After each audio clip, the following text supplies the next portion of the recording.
तुम्हें यूपीएससी देना है कि नहीं देना है? मजाक बना के रख दिया तुम लोगों ने यार यहाँ पे यूपीएससी को। एक होती है शर्म, उसके भी नीचे कहीं कोई और वर्ड होता होगा तो जाके कर लो। आज आईना दिखाने जा रहा हूँ। लोग कहते हैं ना कि मेरे पढ़ाए हुए से क्वेश्चन आया है, 20 में से 19 क्वेश्चन मैं आपको डे वाइज नोट्स में दिखाने जा रहा हूँ। इस हद तक पहुंचा दिया कि ऐसा लग रहा है यूपीएससी का पेपर जो बोला गया था ना, सर यूपीएससी का पेपर आउट हो गया। सर मैं यहाँ 2 साल अय्याशी करने आया हूँ, मस्ती करने आया हूँ। सर आप हमें बिल्कुल मत टोकना। मंडे के अखबार में छप रहा है, सैटरडे हम पढ़ रहे हैं, हम पहले पढ़ रहे हैं फिर छप रहा है। हम यहाँ एक एक दिन क्वेश्चन करा रहे हैं। कीर्ति गुरुकुल का कोर्स पूरा हो गया, वो यहाँ बेचारी रोते हुए गई कि हम सर ज्यादा और नहीं पढ़ पाएंगे। डेली वो मुझे शाम को मैसेज करती है कि हाँ सर आज ये मैंने कर लिया, ये क्वेश्चंस हैं।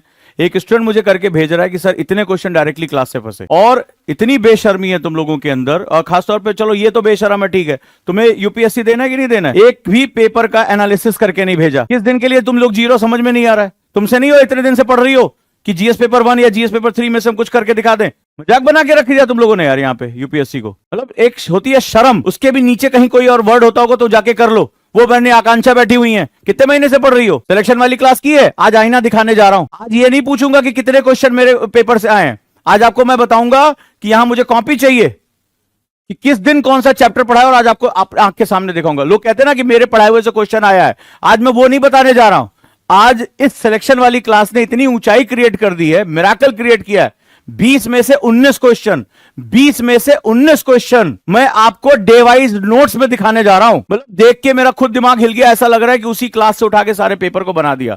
डे वाइज बताने जा रहा हूं, किस दिन क्या पढ़ाया था, किस जगह पे खड़े होकर पढ़ाया था, उस दिन किसको मार पड़ी थी, मुझे यह तक याद है। इस हद तक पहुंचा दिया कि ऐसा लग रहा है यूपीएससी का पेपर जो बोला गया था ना, सर यूपीएससी का पेपर आउट हो गया। प्रीलिम्स में जो है 53 क्वेश्चन आए इससे, और आज मैं तुम्हें जीएस पेपर 3 का एनालिसिस करके दिखाने जा रहा हूं। जितना अभी तक सर ने डिस्कस किया, 3 क्वेश्चन जीएस पेपर 2 में एज इट इज रिपीट हो गए। मैंने कहा था पीवाईक्यू के आसपास रहने की कोशिश करो, सिलेक्शन हो जाएगा, और एग्जैक्टली हो गया। 3 question as it is turn होकर आ गए। मैंने कहा बताओ अभी 3 दिन हुआ पढ़ाए हुए, और आज वो सर दिखाएंगे भी तुम्हें, और आज मैं तुम लोगों को एक एक क्वेश्चन दिखाने जा रहा हूं इसमें। मतलब थोड़ी सी तो निर्लज्जता को छोड़कर अपने मां बाप की तस्वीर कम से कम सामने लगा लो। पूछो मां बाबू जी पैसा कैसे लेकर आते हो यार, हम फूंक रहे हैं। उस दिन मैंने क्वेश्चन आप लोगों से पूछा था, एक बार खुलकर सामने आइए और खुलकर एकदम कहते ना आमने सामने बात करिए। सर मैं यहां 2 साल अय्याशी करने आया हूं, मस्ती करने आया हूं। सर आप हमें बिल्कुल मत टोकना। मैं एकदम मान लूंगा मेरी आंख के सामने कोई नहीं बैठा, मैं स्टूडियो में पढ़ा रहा हूं। यह जिंदा मक्खी निकली नहीं जाती है, और कोई बात नहीं है। और यूपीएससी के पेपर से बढ़कर कोई भी मेथड नहीं है। मैं तुमसे लाख अच्छा को मैं बहुत अच्छा पढ़ाता हूं, कोई वैल्यू है उसकी? अगर मैं जो पढ़ा रहा हूं यूपीएससी में अगर वो क्वेश्चन आ रहा है और मैं उसका सोर्स बता रहा हूं, देन आई एम बेस्ट। आज सुबह इनका मैसेज आया, सैटरडे को क्या पढ़ा कर गया यहां पर मैं इंडियन सोसाइटी में, संबल के बारे में, महिलाओं की भागीदारी। इनसे फोटो ले लेना। तुम लोगों को तो अब कुछ भेजने का मन भी नहीं करता है, फोटो ले लेना। पूरा एडिटोरियल आ गया, ऐसा लगता है अखबार वाले इंतजार करते गोजांग सर कब पढ़ाएं और कब मैं छापूं। पूरा का पूरा एडिटोरियल, उसमें कोई ऐसी बात नहीं जो दिन हमने डिस्कशन ना किया हो। मंडे के अखबार में छप रहा है, सैटरडे हम पढ़ रहे हैं। लोग यहां छपने के महीने भर बाद नहीं पढ़ पाते, हम पहले पढ़ रहे हैं फिर छप रहा है। हम सक्सेस के लिए बहुत सी चीजें मेहनत करते हैं, हमें यह नहीं पता होता हम ज्यादा टाइम फेलियर के लिए मेहनत करते हैं। ये डू और डाई चीज थी हमारे लिए कि हाँ यार हम इसकी पढ़ाई कर रहे हैं, इतने दिन से पढ़ रहे हैं, ये पेपर तो अब तक मुझसे सॉल्व हो जाना चाहिए था।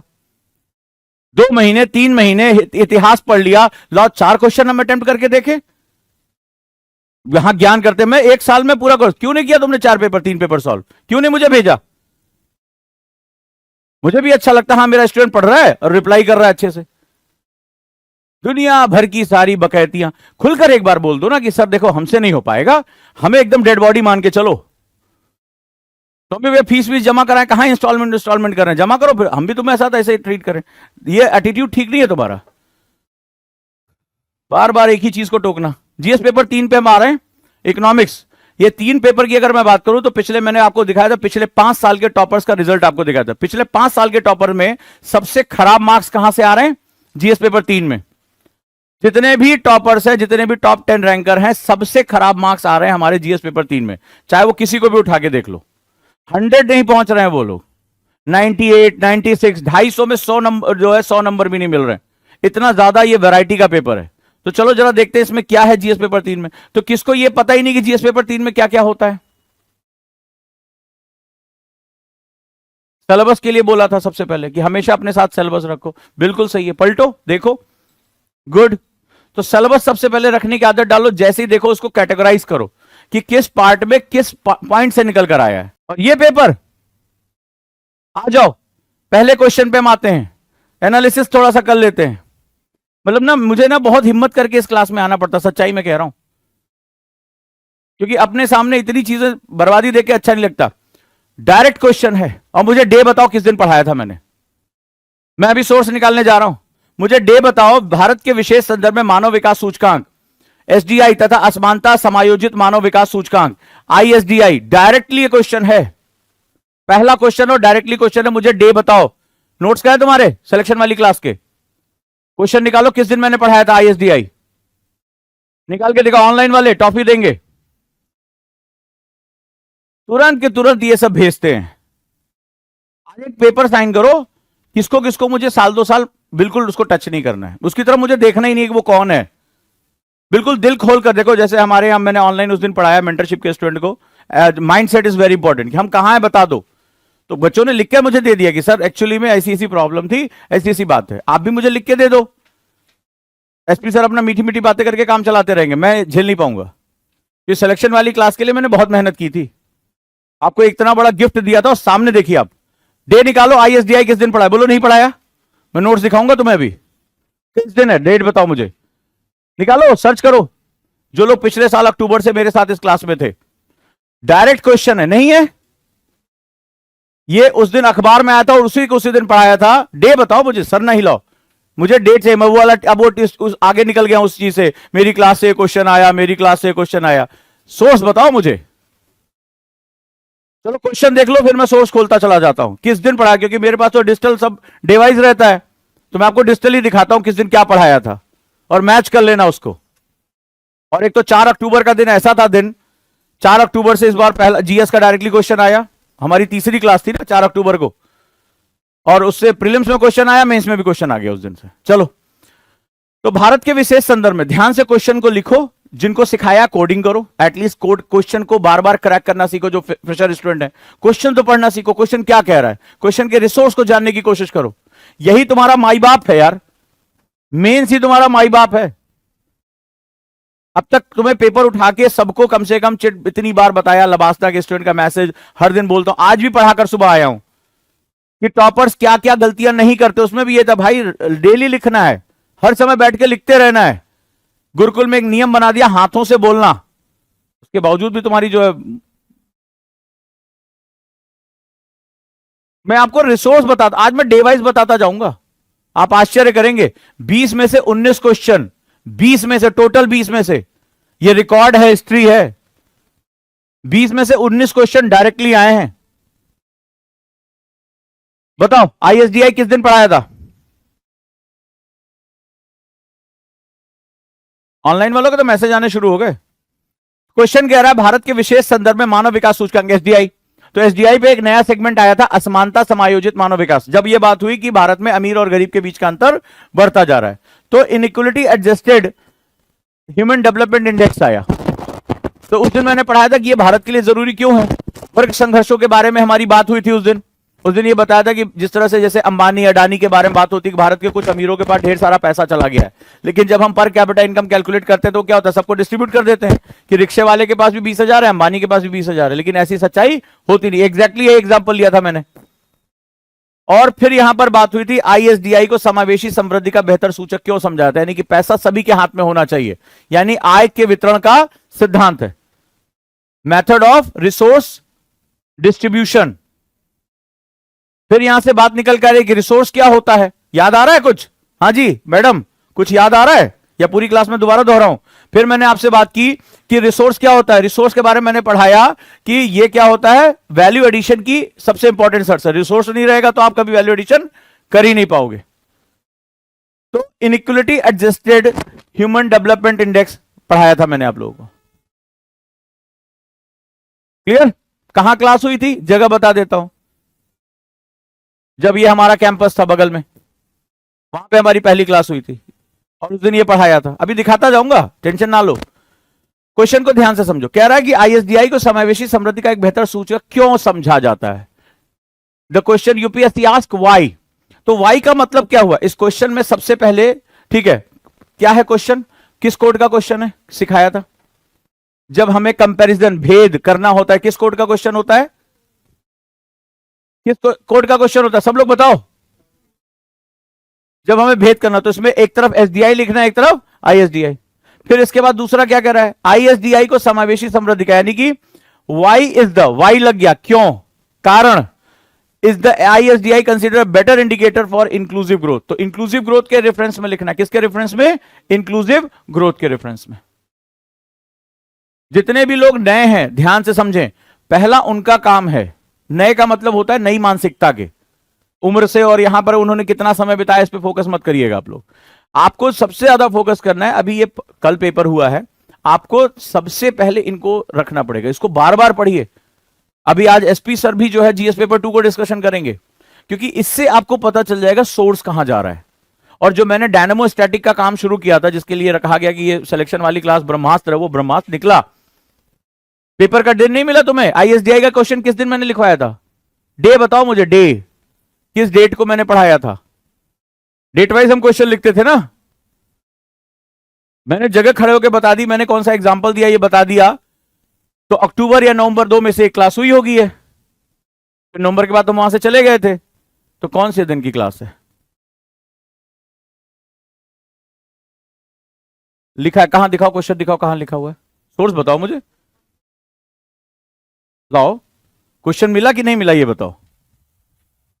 लोग कहते हैं ना कि मेरे पढ़ाए हुए से आया है, मुझे इससे मतलब ही नहीं है। कहां लिखा है क्वेश्चन, हाईलाइट करो, कहां लिखा हुआ है? आईएसडीआई कहां है सर, कॉपी कहां है? 1700 क्वेश्चन कराए थे ना मैंने। एक बार जरा एसपी सर को बुला लो यार, क्वेश्चन कहां है? इस तरह से मैंने लिखने के लिए मना किया था। उत्कर्ष की कॉपी में लिखा हुआ था, क्योंकि उसकी फोटो कॉपी मैंने कराई थी। कौन करके गया? ठीक है रहने दो, अभी क्या डिस्टर्ब हुआ? ठीक है ठीक है। डायरेक्ट 20 में से 19 क्वेश्चन आए हैं। और मजेदार बात देखिए, बात तारीफ की नहीं है सर, बात यह है कि ऑनलाइन के बच्चे ने मुझे लिख लिख के भेज दिया। यहां 10 दिन खड़े होकर मैं पढ़ा कर गया हूं एक एक कोड को, कि कैसे आंसर राइटिंग किया जाता है। ये सो कॉल्ड इतने दिनों से पढ़ रहे हैं, हर बात में इनको कमियां निकालनी होती हैं। एक क्वेश्चन का आंसर मुझे करके नहीं भेजा। एक आदित्य का मैसेज और एक कीर्ति का मैसेज, तो 2 का मैसेज कि सर यहां से ये डायरेक्टली क्वेश्चन आए, यहां रिसोर्स चल रहा है। 2 दिन हो गया पेपर हुए, आपको चिंता है, मुझे चिंता है। और पेपर जैसे आराम फॉरवर्ड कर रहे हैं सर, ये डिस्कशन, यहां से ये क्वेश्चन आ गया। आज ये नहीं बता पा रहा, अक्टूबर में पढ़ाया था, आज मैं इनको एक एक सोर्स दिखाने जा रहा हूं सर। ऐसा नहीं कि मैं कह रहा हूं कि ये एक एक दिन का सोर्स दिखाऊंगा और आप देखते जाइएगा। आपको डे वाइज दिखाऊं, क्योंकि डिजिटल है, तो उसमें मैं डेट चेंज नहीं कर सकता, वो ऑटोमेटिकली क्लाउड पर डेट चेंज होती है, उसकी डेट में चेंज ही नहीं कर सकता। और आप देखते जाइएगा सोर्स क्या है।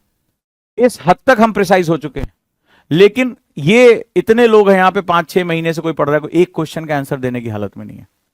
इन्हें ये नहीं हुआ कि लाओ अपने टीचर को एटलीस्ट कुछ लिख के दिखा दे। वो उजाला बैठी है, वो साधिका बैठी है, ये सज्जन बैठे हुए हैं, संडे पर पता नहीं कौन से कुएं खोदते हैं ये लोग तेल के।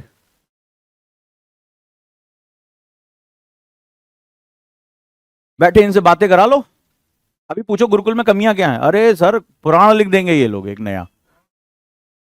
हाँ, और मैं रिसोर्स मिला, किस दिन का है, लाओ दिखाओ, किसकी कॉपी है? बच गई तुम्हें, अभी तुम्ही को ढूंढ रहा था आगे में, बच गई, दिखी नहीं उसके पीछे बाहुबली के।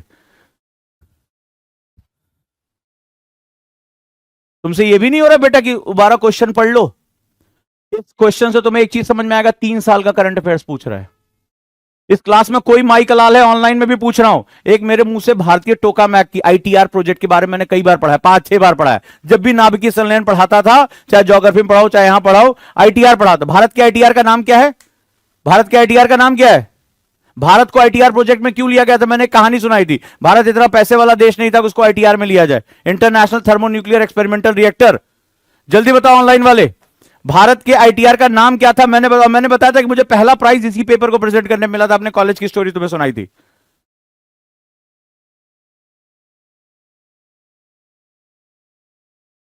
टोकामैक तो चुंबकीय बर्तन, रशियन नाम है। भारत का नाम क्या है? भारत को क्यों रखा गया? भारत का पैसा नहीं था इस प्रोजेक्ट में देने के लिए। उसका नाम क्या था? भारत के टोकामैक का नाम क्या था?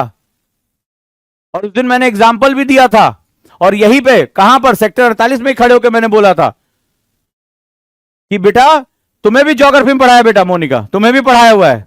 आदित्य, बिल्कुल सही बात है, वंडरफुल। और उस दिन तुम्हें बताया भी था कि क्यों हमें रखा गया। एग्जाम्पल देखोगे? मैं तो देख के आश्चर्यचकित रह गया, भाई साहब ये लोग कितना पुराना जाते हैं। ये देखो, आंखें फाड़ के अगर पेपर देखे होते तो रात में धन्यवाद भेजते कि सर 20 में से 19 क्वेश्चन डायरेक्टली। ये मैं तो देख के आश्चर्यचकित, कितना पुराना ये न्यूज़पेपर उठाते हैं भाई। The fusion energy program in India has steadily evolved over the past few decades. Mention India's contribution to the international fusion energy projects, international thermonuclear experimental reactor. कोई भी स्टूडेंट एनसीईआरटी का होगा, ज्योग्राफी का होगा, current affairs का होगा, copy उठा के देख लो। और भारत को टोकामैक मतलब चुंबकीय बर्तन, क्या सिखाया था कि इसमें न्यूक्लियर फ्यूजन से पहले उसको परमाणु बम फोड़ना पड़ता है। 1 करोड़ डिग्री सेल्सियस के ऊपर टेम्परेचर, कोई पदार्थ ऐसा है नहीं जो इस पर टिक सके, तो एक चुंबकीय बर्तन तैयार किया गया था। एक आकांक्षा को याद है, एक मोनिका को याद है, क्योंकि ये पढ़ाया हुआ है। और what will be the implementation of the success of this project for the future of global, क्या बताया था? आउटपुट क्या निकलेगा? साफ पानी। इसमें इनपुट फ्यूल में क्या जाएगा? ड्यूटीरियम और ट्राइटियम। 1s2 और 1h3, समुद्र के पानी से हम जो है बिजली बना सकेंगे। और ये कम से कम नहीं तो मैंने 5 बार पढ़ा, जैसे मैं न्यूक्लियर फ्यूजन पढ़ाता था इस प्रोजेक्ट को मैं जरूर पढ़ाता था, क्योंकि भारत के लिए बहुत बड़ी अचीवमेंट थी। इतने महंगे प्रोजेक्ट में भारत को शामिल किया गया था क्योंकि आदित्य। और उसी दिन मैंने पढ़ाते, इधर मैडम, इधर इधर मुंह ऊपर करिए, उसी दिन मैंने पढ़ाते समय अंग्रेजों की बहुत बेइज्जती की थी कि सन का पर्यायवाची नहीं है। आदित्य की पर्यायवाची बताते समय मैंने कहा था यह सूर्य का पर्यायवाची होता है। भारत में सूर्य को 46 नामों से जाना जाता है, दिवाकर, भास्कर, आदित्य। और मैंने कहा था जाके, उसी दिन मैंने चैलेंज किया था, मेमोरी देखिए क्या होती है, आपको यूज करना पड़ेगा इस चीज को। मैंने कहा था कि जाकर चेक कर लीजिए, सन का कोई पर्याय सिनोनिमस नहीं है इनके अंग्रेजों के पास। एग्जैक्टली कम से कम जब मैं एग्जांपल देता हूं तो उसको रिलेट किया, उसको बोलते हैं हमारे दिमाग में हुकिंग सिस्टम, कि मेमोरी को इस तरह से हुक किया जाता। हाँ, सर ने इसके साथ ये रिलेट करके बताया था अंग्रेजों के खिलाफ। हम सभी भारतीयों के अंदर गुस्सा है, सर हिस्ट्री में इतनी चीजें पढ़ाते तो कम से कम रिलेट करो। क्या चलो अंग्रेजों को पटक के मारने का एक तरीका है, तो इनके पास सन का कोई पर्यायवाची नहीं, सन का कोई भी एक सिनोनिमस ढूंढ के दिखा दीजिए। लेकिन हमारे पास 46 नाम है संस्कृत में, हम सूर्य को 46 नामों से जानते हैं। और उस दिन मैंने ये पढ़ाया था, आप, मुझे डे याद है, आप इस कॉपी में ढूंढेंगे आपको मिल जाएगा। और बिना सोर्स के तो आज मैं बात ही नहीं करने वाला। क्वेश्चन देखिए सामने आपके, क्वेश्चन नंबर 5, फ्री के मार्क्स हैं ये, फ्री के मार्क्स। और जीएस पेपर 3, कितने वीडियो मैंने बताया कि पिछले 5 सालों से सबसे खराब मार्क्स कहीं आ रहे हैं तो जीएस पेपर 3 में आ रहे हैं। मतलब 100 नंबर पाने के लिए दांत से पसीने आ जा रहे हैं। टॉपर्स की बात कर रहा हूं मैं, आईएएस टॉपर्स की बात कर रहा हूं, रैंक 1 की। 100 नंबर नहीं, उनको जो 3 डिजिट नहीं देखने को मिल रहा है। जाके पिछले टॉपर के मार्कशीट उठा के देखिए आप, मतलब हद दर्जे की रेफरेंस है ये। और यही वो आदित्य के बारे में पूछ रहा है कि भारत क्यों ये विकसित हो रहा है। आपको सिर्फ आदित्य के बारे में लिखना है, सिर्फ आदित्य के बारे में लिखना है कि आदित्य क्या है, कैसे वो कार्य कर रहा है, टोकामैक क्या, भारत को क्यों इसमें शामिल किया गया। टोकामैक एक रशियन वर्ड होता है, चुंबकीय बर्तन बनाना होता है हमें। और अगर ये हो गया तो क्या हो गया? आज न्यूक्लियर, मैंने बताया था न्यूक्लियर, मैंने आपको ये भी बताया था कि न्यूक्लियर वेस्ट को इकट्ठा करना कितना मुश्किल होता है। यूरेनियम एनरिचमेंट हो सकता है, बॉम्ब बनाए जा सकते हैं उससे। तो भारत तत्काल क्या करेगा? इससे क्या होगा? मैंने आपको 1s2 और 1s3 याद है, पुराने नोट्स खोलो। अगर गलत निकला, नहीं पढ़ाया, तो आगे जो कहोगे मान लूंगा मैं। बिना रिसोर्स के, बिना कॉपी चेक किए अगर आप देख के चले जाओ, पहला हो गया, देख सा जाओ। क्वेश्चन ध्यान से पढ़ो एक बार। अब मैं जो दिखाता जा रहा हूं उसको देखते जाओ। भारतीय अर्थव्यवस्था के समक्ष वे कौन सी चुनौतियां जब विश्व स्वतंत्र व्यापार तथा बहुपक्षीयता से दूर होकर संरक्षणवाद तथा द्विपक्षीयता की ओर बढ़ रहा है। 3 बार पढ़ा है इसको, अभी बताऊंगा कब। इन चुनौतियों का सामना किस तरह से किया जा सकता है। क्वेश्चन नंबर 2 है, What are the challenges before the Indian economy when the world is moving away from the free trade and multilateralism? आपको बताया था ना कि दुनिया संरक्षणवाद की तरफ जा रही है। डोनाल्ड ट्रंप क्या कर रहे हैं? चलिए, और जब मैं ग्लोबलाइजेशन पे बात कर रहा था कि दुनिया ने, इस आदमी ने सीरिया खत्म कर दिया, लीबिया खत्म कर दिया, इराक खत्म कर दिया, सिर्फ ग्लोबलाइजेशन के नाम पे। आज वो प्रोटेक्शन कर रहा है, टैरिफ और बैरियर का जब पहली बार बात आई थी। अभी आपको दिखाऊंगा, क्वेश्चन याद कर लो बस, किस दिन पढ़ाया था, क्या लिखाया था, डेट वाइज आपको दिखाऊंगा। और आपको जरूरी है कि, इसलिए बार बार कह रहा हूं, क्लास में पूरी अवेयरनेस के साथ बैठा करो। और 20 में से 19 क्वेश्चन के सोर्स बता के जा रहा हूं, सोर्स बता के जा रहा हूं, किस दिन क्या पढ़ाया था। एक भी गलत निकल जाए तो बता देना मुझे। क्वेश्चन देख लिया ध्यान से। चलो अगला क्वेश्चन। भारत में किसानों द्वारा उच्च मूल्य लागत वाली फसलों के चयन के निर्णय को प्रभावित करने वाले कारकों की व्याख्या कीजिए। उस समय एमएस स्वामीनाथन के ऊपर चर्चा चल रही थी, एमएसपी के ऊपर चर्चा चल रही थी, मैं अभी आपको दिखाऊंगा। और अशोक गुलाटी का इंडियन एक्सप्रेस में छपा हुआ उस दिन आया था कॉन्टेक्ट, और उस दिन मैंने आपसे इसके बारे में बात की थी और यह बताया था कि धान की फसलें, सरकार की एमएसपी नीति ही हमारे पर्यावरण की बर्बादी का कारण है। क्वेश्चन लिखो बेटा, लिखते जाओ ध्यान से।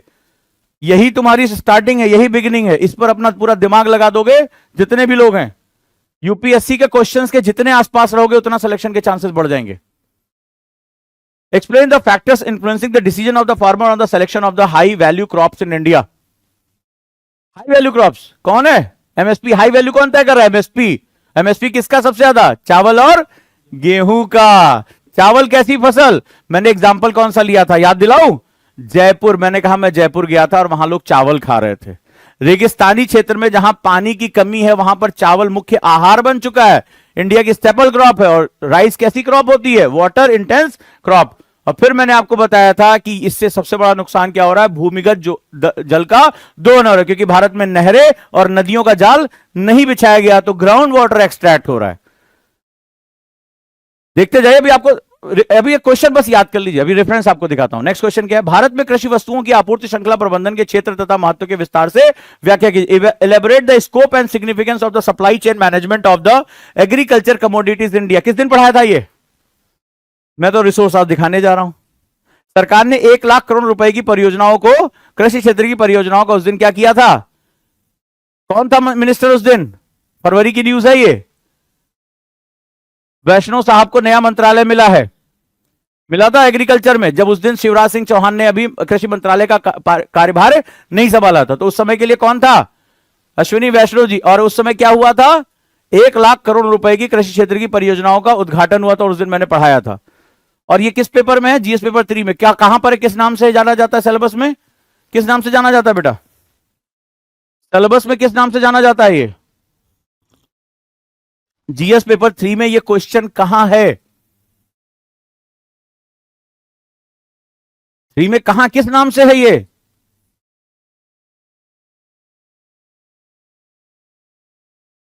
चलो जो लोग देख रहे हैं सिलेबस वही बता दे किस नाम से है।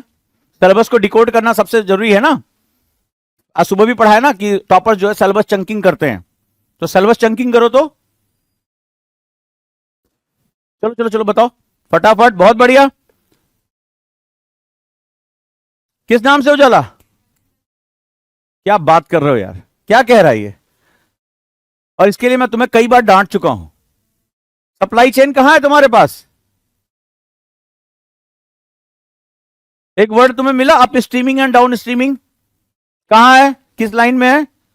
8वीं लाइन में, 9वीं लाइन में, कहां पर है up streaming and down streaming? कहां है सिलेबस? कहां है तुम्हारा? कहां है up streaming and down streaming? मिला? नहीं मिला? ढूंढे नहीं मिल रहा है? कहां है up streaming and down streaming? Highlighter रखने के लिए बोला ना तुम लोगों को, पेन रखने के लिए मना किया है। हाईलाइटर कहां है तुम्हारा? Up streaming and down streaming कहां है इसमें? वो बता रहे हैं 6ठी लाइन में है। सिलेबस पढ़ना नहीं आता? आपूर्ति श्रृंखला हमारे सिलेबस में किस पार्ट के नाम से जाना जाता है? कहीं इसमें सप्लाई चेन के बारे में बात कर रहा है? Up streaming and down streaming कहां है?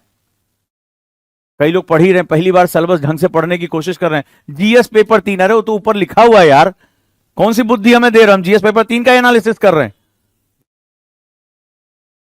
ये क्वेश्चन अभी हो गया। आ जाओ नेक्स्ट। वर्ष 2047 तक स्वच्छ प्रौद्योगिकी माध्यम से ऊर्जा स्वतंत्रता कैसे प्राप्त कर सकता है? अभी आते हैं एक एक क्वेश्चन, एक एक करके। क्वेश्चन याद रखे गए?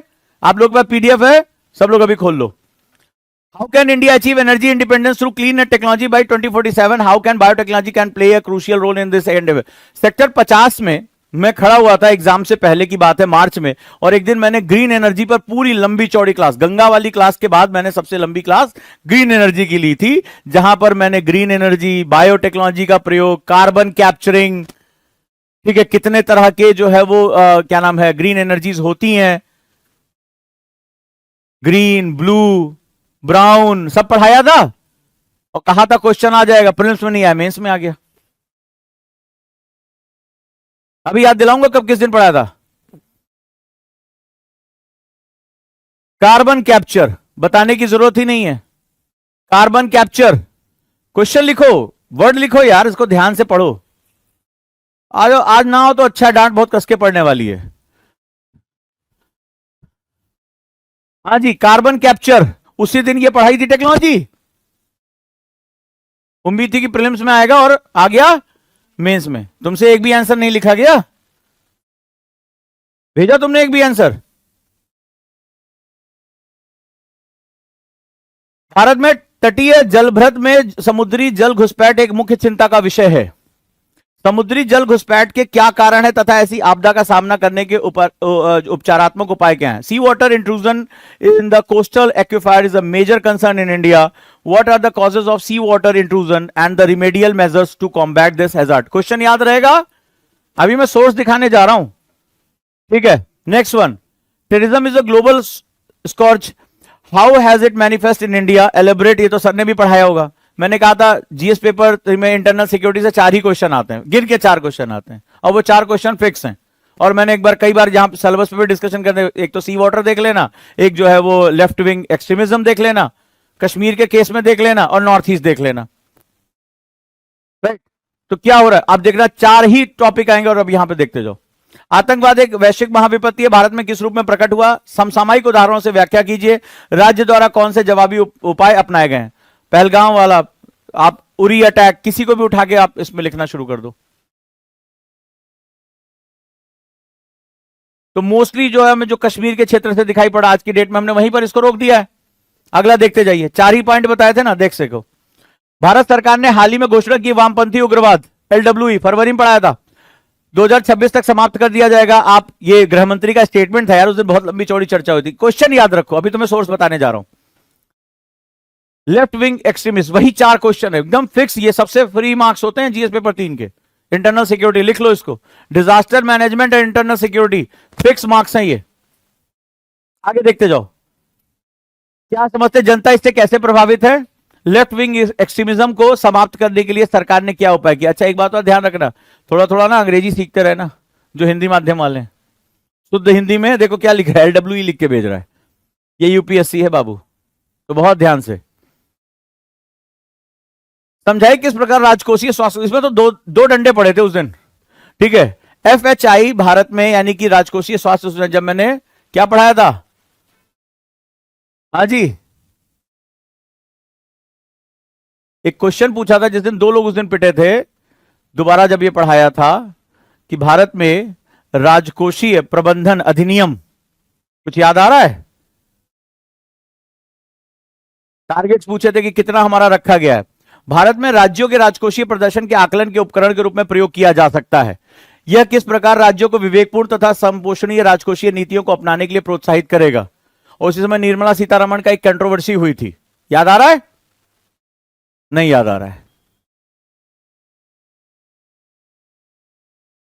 एफआरबीएम एक्ट के बारे में कई बार पढ़ाने के बाद मैंने डंडा कूटा था इस पे। चलो कोई बात नहीं, क्वेश्चन याद कर लो, सोर्स बताता हूं, अभी याद आएगा, शॉर्ट टर्म मेमोरी लॉस है ना। पीएलआई, देखो मैसेज आ गया, 2 बार पढ़ाया आपने सर पीएलआई, और बोला भी था आएगा, प्रीलिम्स में नहीं आया, मेंस में आ गया। पीएलआई योजना के तर्काधार को विवेचना कीजिए, इसकी क्या उपलब्धियां हैं, किस प्रकार की योजना कार्य पद्धति परिणामों में सुधार किया जा सकता है, ठीक है। पीएलआई क्या है, फंक्शनिंग आउटकम क्या है।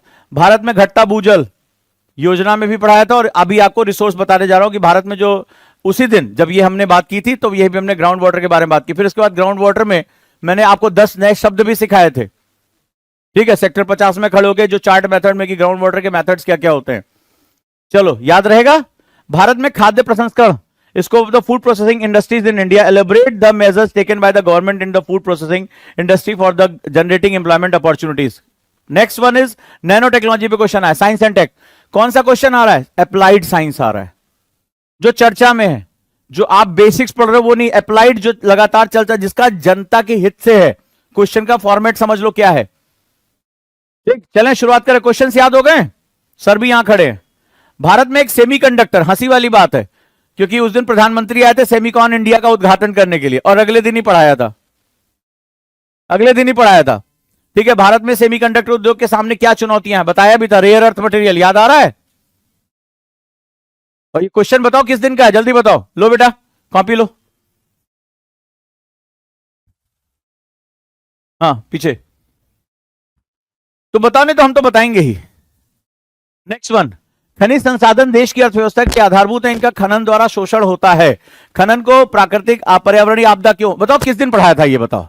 रेड होल माइनिंग, बाकायदा बहुत डिटेल में मेघालय में होने वाले, उसके ऊपर होने वाले प्रभाव दिखाऊंगा भी, टेंशन नहीं लेने की जरूरत है, सब प्रमाण है डिजिटल में। डिजिटल के साथ यही मजा है कि डेट वाइज नोट्स रहते हैं। रेड होल माइनिंग में बाकायदा पढ़ाया था, छोटे छोटे बच्चे कैसे जो है इसका इस्तेमाल किया जाता है रेड होल माइनिंग के लिए। नेक्स्ट वन, पेरिस समझौता, हाय रब्बा, यहां आ गया, प्रीलिम्स में भी इसको चैन नहीं, मेंस में भी चैन नहीं, ठीक है। Write a review on the India's climate commitment under the Paris agreement 2015 and the mention how these have been further strengthened in COP26 in this direction. देख रहे हो कहां तक जा रहा है, 2-3 साल लगातार न्यूज़पेपर पढ़ना पड़ेगा। In this direction how has the first nationally determined contribution intended by India been updated in 2022, पढ़ाया हुआ है। प्रधानमंत्री ने कहा कि हम स्वतः स्फूर्त 400 गीगावाट का लक्ष्य प्राप्त करेंगे, और भारत ही इकलौता ऐसा देश है जो पेरिस के कमिटमेंट को पूरा कर रहा है। और जब हम कोपेनहेगन गए, उसके बाद हम आगे गए, दोहा में गए, तो हमने बार बार उसी कमिटमेंट को दोहराया है। और जब हमने बात की थी ग्लोबल साउथ की, याद है, तो मैंने आपसे कहा था कि आने वाले समय में एक नया वर्ड सामने आ रहा है, इंडिया उसको सबसे बड़ा हथियार बना रहा है, एनवायरमेंटल डिप्लोमेसी। याद आ रहा है कुछ, पर्यावरणीय कूटनीति, कि भारत अफ्रीका जैसे देशों को लामबंद कर रहा है और उससे कह रहा है कि भाई साहब हम V20 बनाएंगे, जैसे G20 है उसके साथ हम बनाएंगे V20, वनरेबल 20, यानी संवेदनशील 20। और इसीलिए अफ्रीकन यूनियन को क्या किया, भारत ने G20 में एंट्री दिलाई थी। और भारत क्या कर रहा है, पर्यावरण के क्षेत्र में सबसे आगे जा रहा है, सेंसिटिव मुद्दा है, जलवायु परिवर्तन का पॉइनियर बनता जा रहा है। और यही कारण है इंटरनेशनल सोलर अलायंस ISA, उसका हेडक्वार्टर कहां है, भारत के गुड़गांव में है, और तमाम अंतरराष्ट्रीय बॉडीज उसका हिस्सा बनने के लिए बेताब बैठी हुई हैं। याद आ रहा है बेटा कुछ, once upon a time there was a class, अभी याद दिलाते हैं, दिखाएंगे तब और याद आएगा। चलो, उत्तर पूर्वी राज्यों में आंतरिक सुरक्षा एवं शांति, बताया ना 4 ही तरह के क्वेश्चन आते हैं, फिक्स हैं ये 4 तरह के। What are the major challenges in internal security and peace process in the north eastern state, map the various peace accord and the agreement intended by the government in the past decade. Question देख लिया, question किस दिन पढ़ाया था, हाँ बोलो, copy कहां है तुम्हारी सिलेक्शन वाली क्लास की, बंद करा दे तुम्हारे इस क्लास में आना। तुम 4-5 लोगों से मेरा मन इतना खट्टा हो गया कि मैं तुम लोगों को क्या बताऊं, तुम लोगों को समय हो गया, तुम लोगों को इसमें लिख लिख के बात करनी चाहिए थी, कोडिंग करके मुझे देना चाहिए था, रिसोर्स बताना चाहिए था। इतनी मेहनत मैं करता हूं तुम लोगों के लिए, एक प्रॉब्लम लेकर आते हो, अगले दिन चाहे वीडियो बनाना हो चाहे क्लास लेना, मैं यहां के खड़ा हो जाता हूं, इतनी हेल्प करता हूं तुम लोगों की, सर इतनी हेल्प करते हैं, लेकिन मजाल है। भारत के समुद्री व्यापार के संरक्षण के लिए समुद्री सुरक्षा क्यों आवश्यक है, समुद्र तथा समुद्री तटीय सुरक्षा की चुनौतियां आगे बढ़ने पर चर्चा कीजिए। ठीक है, हो गया, क्वेश्चन याद है, सबके पास PDF है, चलो सोर्स खोलते हैं, चलो कुछ चमत्कारिक देखते हैं, आओ थोड़ा सा तूफानी करते हैं। कहां से चले भाई, हाँ जी, एक एक करके सोर्स देखते हैं कि किस दिन आया था। कहते हैं ना, हाथ कंगन को आरसी क्या और पढ़े लिखे को फारसी क्या।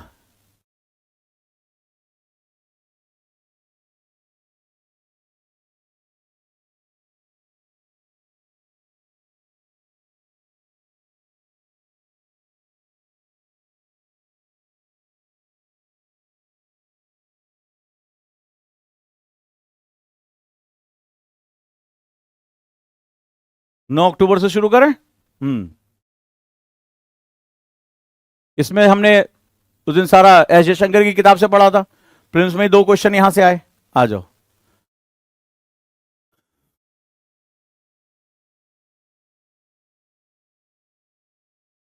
एक्ट ईस्ट पढ़ा हमने, उसी के साथ यहां पर क्या हुआ था देखते जाओ।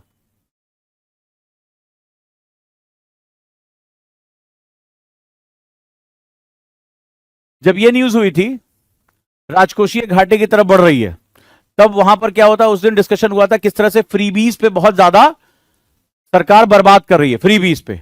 और उसी के अगले दिन निर्मला सीतारमण का स्टेटमेंट आता है, आगे चलकर वो कंटिन्यू रहता है कि भाई हम ऐसा कुछ करेंगे, उसके ऊपर आरोप लगता है कि GST का बड़ा हिस्सा राज्यों को नहीं दिया जा रहा है, और राज्य क्या हो रहा है, अपने पैसे बर्बाद कर रहे हैं। वहीं से डिबेट सामने आता है और डिबेट आगे जब चलता है तो फिर इसी डिबेट के अगले डिबेट पे आप लोगों से मैं और नई नई चीजें डिस्कशन करता हूं, देखते जाओ।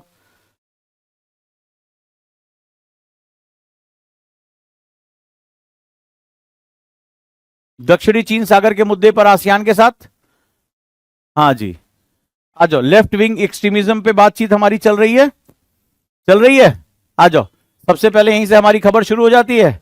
हमने एलडब्ल्यू जो क्वेश्चन आया है 15 नंबर का, चलो देखते हैं, यहां से शुरू करते हैं हम लोग। तो कैसे यहां पर आगे चलकर अमित शाह इसी पे बात करते हैं और वो कहते हैं, याद आ रहा है कि नहीं, निकालो कॉपी निकालो, तब पता चलेगा क्या क्या पढ़ाया। तो वहां पर हमारा जो सेगमेंट चल रहा है, अब आपको दिखाता जाता हूं कहां कहां हमने क्या क्या बात की थी। चलिए, तो यहां से हमारी लेफ्ट विंग एक्सट्रीमिज्म पे बात हुई थी। इसके बाद अमित शाह ने, सीधे स्टेटमेंट है उनका कि 2026 तक हम एलडब्ल्यूई को समाप्त कर देंगे। अभी आपको दिखाऊंगा न्यूज़पेपर। यहीं से डिस्कशन हमारी शुरू हो गई थी। उस दिन काफी लंबा चौड़ा डिस्कशन हुआ था, कैसे पुनर्वास नीति, प्रोजेक्ट रोशनी के ऊपर हमारी बात हुई थी। मैंने उस दिन सलाम बस्तर, एक बुक है बहुत फेमस राहुल पंडिता की, मैंने उनकी बुक को कोट किया था कि उनकी बुक में कैसे लिखा हुआ था कि अब जो है सरकार के जो पुनर्वास कार्यक्रम है, प्रोजेक्ट रोशनी है, उसकी वजह से अब एलडब्ल्यूईज को भर्ती के लिए कैडर ही नहीं मिल रहे, क्योंकि 8-10 हजार रुपए में वो भर्ती कर लिया करते थे। सरकार की नीतियों की वजह से अब काफी फायदा हो रहा है। चलिए आगे बढ़ते देखते हैं, फिर आ जाओ। जब यहां नोबेल प्राइज मिला था तो उसी दिन जब परमाणु हमले विरोधी पे शांति, नोबेल का शांति प्राइज मिला था, आईटीआर का डिस्कशन उस दिन भी हमने किया था कि हम परमाणु चीजों को शांति प्रिय चीजों के लिए भी, बिजली बनाने के लिए भी बड़े पैमाने पर इस्तेमाल कर सकते हैं। चलिए आगे बढ़ाता हूं, हो सकता है आपको थोड़ी देर में कुछ याद आ जाए।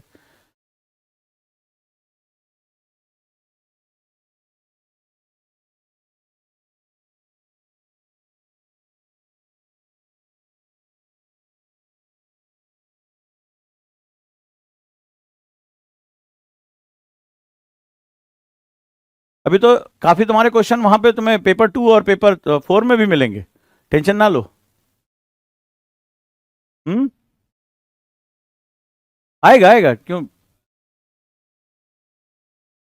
आएगा आएगा, बिल्कुल परेशान होने की जरूरत नहीं है। क्लास, लेकिन हमारे पढ़ाने का क्या फायदा जब तुम कुछ लिखोगे ही नहीं तो। ठीक है, जब तुम कुछ लिखोगे ही नहीं।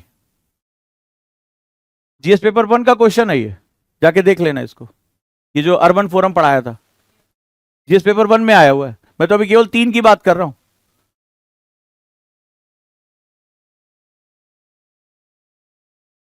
मिलेगा यार, सब मिलेगा। 19 क्वेश्चन है बाबू, ऐसे थोड़े ना बात कर रहे हैं। हैं? सऊदी तक बिजली नेटवर्क बनाएगा, ग्रीन एनर्जी के बारे में जब हम बात कर रहे थे। आ जाओ, मिला। मणिपुर हिंसा पे 3 दिन पढ़ाया था। और नॉर्थ ईस्ट का क्वेश्चन मिला, नॉर्थ ईस्ट की शांति वार्ता के लिए। रिसोर्सेज देख लो, इस पर हमने यहां से क्वेश्चन लिया था और हम लोग क्या कर रहे थे, अगर अलग नागालैंड की कैसे मांग हो रही है। ठीक है, मणिपुर शांति समझौता एक और, इसके बाद एक और अभी पढ़ाया है। इसके बाद तुरंत जो है मुख्यमंत्री बीरेन सिंह इस्तीफा देंगे, इस्तीफा उनसे मांगा जाएगा, और वहीं पर डिस्कशन हमारा गया था। रिसोर्स देखते जाओ, किस दिन का है ये पढ़ाया था मैंने 15 अक्टूबर को, 15 अक्टूबर की क्लास है ये। लगातार 3 दिन पढ़ा, 3 दिन पढ़ाया ये। रिसोर्स देखते जाओ कब कब क्या क्या हुआ था। फिर उसके बाद ग्राउंड वाटर में मैंने आपको 10 नए शब्द भी सिखाए थे। ठीक है, सेक्टर 50 में खड़े हो गए, जो चार्ट मेथड में कि ग्राउंड वाटर के मेथड्स क्या क्या होते हैं। चलो याद रहेगा। भारत में खाद्य प्रसंस्करण, scope of the food processing industries in India, एलिब्रेट the measures taken by the government in the food processing industry for the generating employment opportunities. Next one is nano technology पे क्वेश्चन है, साइंस एंड टेक। कौन सा question आ रहा है, applied science आ रहा है, जो चर्चा में है, जो आप बेसिक्स पढ़ रहे हो वो नहीं, अप्लाइड जो लगातार चलता है, जिसका जनता के हित से है। क्वेश्चन का फॉर्मेट समझ लो क्या है। ठीक, चलें शुरुआत करें। क्वेश्चंस याद हो गए, सर भी यहां खड़े हैं। भारत में एक सेमीकंडक्टर, हंसी वाली बात है क्योंकि उस दिन प्रधानमंत्री आए थे सेमीकॉन इंडिया का उद्घाटन करने के लिए, और अगले दिन ही पढ़ाया था, अगले दिन ही पढ़ाया था। ठीक है, भारत में सेमीकंडक्टर उद्योग के सामने क्या चुनौतियां हैं बताया भी था, रेयर अर्थ मटेरियल, याद आ रहा है। और ये क्वेश्चन बताओ किस दिन का है, जल्दी बताओ, लो बेटा कॉपी लो। हाँ पीछे, तो बताओ, नहीं तो हम तो बताएंगे ही। नेक्स्ट वन, खनिज संसाधन देश की अर्थव्यवस्था के आधारभूत है, इनका खनन द्वारा शोषण होता है। खनन को प्राकृतिक पर्यावरणीय आपदा क्यों, बताओ किस दिन पढ़ाया था ये बताओ। रेट होल माइनिंग, बाकायदा बहुत डिटेल में मेघालय में होने वाले, उसके ऊपर होने वाले प्रभाव दिखाऊंगा भी, टेंशन नहीं लेने की जरूरत है। सब प्रमाण है डिजिटल में, डिजिटल के साथ यही मजा है कि डेट वाइज नोट्स रहते हैं। रैट होल माइनिंग में बाकायदा पढ़ाया था, छोटे छोटे बच्चे कैसे जो है इसका इस्तेमाल किया जाता है रैट होल माइनिंग के लिए। नेक्स्ट वन, पेरिस समझौता, हाय रब्बा यहां आ गया, प्रीलिम्स में भी इसको चैन नहीं, मेंस में भी चैन नहीं। ठीक है, write a review on the India's climate commitment under the Paris agreement 2015 and the mention how these have been further strengthened in COP26 in this direction. देख रहे हो कहां तक जा रहा है, 2-3 साल लगातार न्यूज़पेपर पढ़ना पड़ेगा। In this direction, how has the first nationally determined contribution intent by India been updated in 2022? पढ़ाया हुआ है। प्रधानमंत्री ने कहा कि हम स्वतः स्फूर्त 400 गीगावाट का लक्ष्य प्राप्त करेंगे, और भारत ही इकलौता ऐसा देश है जो पेरिस के कमिटमेंट को पूरा कर रहा है। और जब हम कोपेनहेगन गए, उसके बाद हम आगे गए, दोहा में गए, तो हमने बार बार उसी कमिटमेंट को दोहराया है। और जब हमने बात की थी ग्लोबल साउथ की, याद है, तो मैंने आपसे कहा था कि आने वाले समय में एक नया वर्ड सामने आ रहा है, इंडिया उसको सबसे बड़ा हथियार बना रहा है, एनवायरमेंटल डिप्लोमेसी।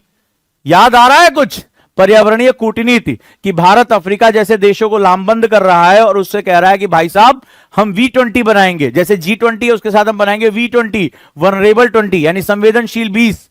और इसीलिए अफ्रीकन यूनियन को क्या किया भारत ने, G20 में एंट्री दिलाई थी।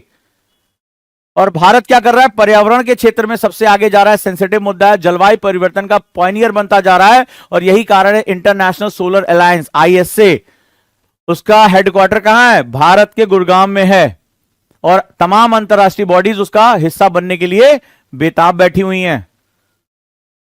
याद आ रहा है बेटा कुछ, once upon a time there was a class, अभी याद दिलाते हैं, दिखाएंगे तब और याद आएगा। चलो, उत्तर पूर्वी राज्यों में आंतरिक सुरक्षा एवं शांति, बताया ना 4 ही तरह के क्वेश्चन आते हैं, फिक्स हैं ये 4 तरह के। What are the major challenges in internal security and peace process in the north eastern state, map the various peace accord and the agreement intended by the government in the past decade. Question देख लिया, question किस दिन पढ़ाया था, हाँ बोलो, copy कहां है तुम्हारी सिलेक्शन वाली क्लास की, बंद करा दे तुम्हारे इस क्लास में आना। तुम 4-5 लोगों से मेरा मन इतना खट्टा हो गया कि मैं तुम लोगों को क्या बताऊं। तुम लोगों को समय हो गया, तुम लोगों को इस पे लिख लिख के बात करनी चाहिए था, कोडिंग करके मुझे देना चाहिए था, रिसोर्स बताना चाहिए था।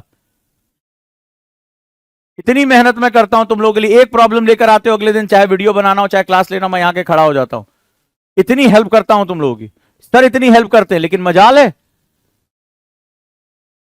भारत के समुद्री व्यापार के संरक्षण के लिए समुद्री सुरक्षा क्यों आवश्यक है, समुद्र तथा समुद्री तटीय सुरक्षा की चुनौतियां आगे बढ़ने पर चर्चा कीजिए। ठीक है, हो गया, क्वेश्चन याद है, सबके पास PDF है, चलो सोर्स खोलते हैं, चलो कुछ चमत्कारिक देखते हैं, आओ थोड़ा सा तूफानी करते हैं। कहां से चले भाई, हाँ जी, एक एक करके सोर्स देखते हैं कि किस दिन आया था।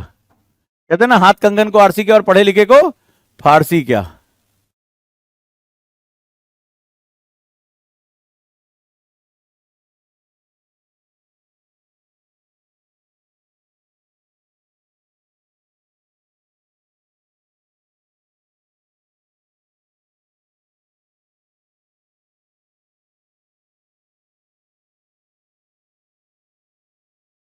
नौ अक्टूबर से शुरू करें। इसमें हमने उस दिन सारा एस जयशंकर की किताब से पढ़ा था, प्रिलिम्स में 2 क्वेश्चन यहां से आए, आ जाओ।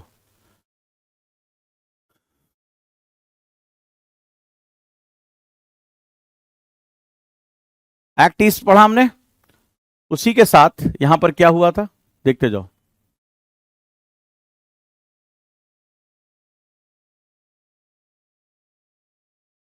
जब ये न्यूज हुई थी राजकोषीय घाटे की तरफ बढ़ रही है, तब वहां पर क्या होता, उस दिन डिस्कशन हुआ था किस तरह से फ्रीबीज पे बहुत ज्यादा सरकार बर्बाद कर रही है, फ्रीबीज पे।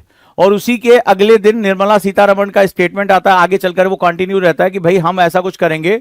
उसके ऊपर आरोप लगता है कि जीएसटी का बड़ा हिस्सा राज्यों को नहीं दिया जा रहा है और राज्य क्या हो रहा है, अपने पैसे बर्बाद कर रहे हैं। वहीं से डिबेट सामने आता है और डिबेट आगे जब चलता है तो फिर इसी डिबेट के अगले डिबेट पे आप लोगों से मैं और नई नई चीजें डिस्कशन करता हूं, देखते जाओ।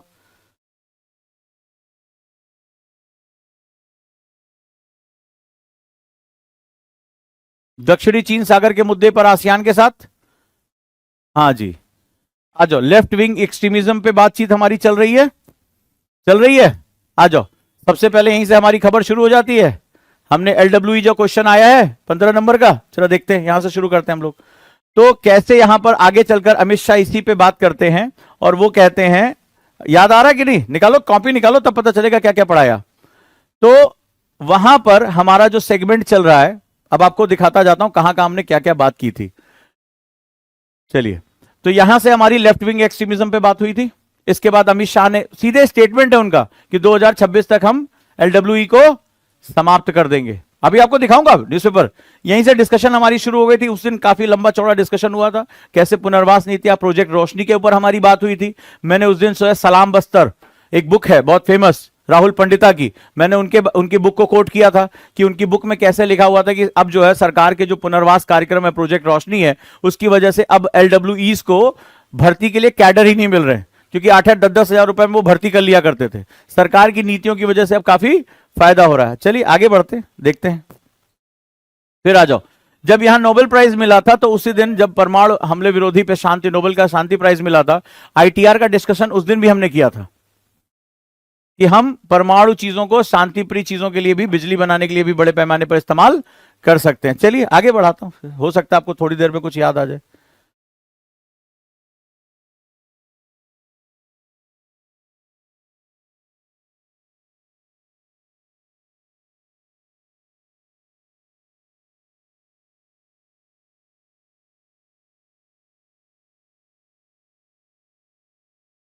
अभी तो काफी तुम्हारे क्वेश्चन वहां पे तुम्हें पेपर 2 और पेपर 4 में भी मिलेंगे, टेंशन ना लो। हम्म, आएगा आएगा, क्यों, आएगा आएगा, बिल्कुल परेशान होने की जरूरत नहीं है। क्लास, लेकिन हमारे पढ़ाने का क्या फायदा जब तुम कुछ लिखोगे ही नहीं तो। ठीक है, जब तुम कुछ लिखोगे ही नहीं। जीएस पेपर 1 का क्वेश्चन है ये, जाके देख लेना इसको, ये जो अर्बन फोरम पढ़ाया था, जीएस पेपर 1 में आया हुआ है। मैं तो अभी केवल 3 की बात कर रहा हूं।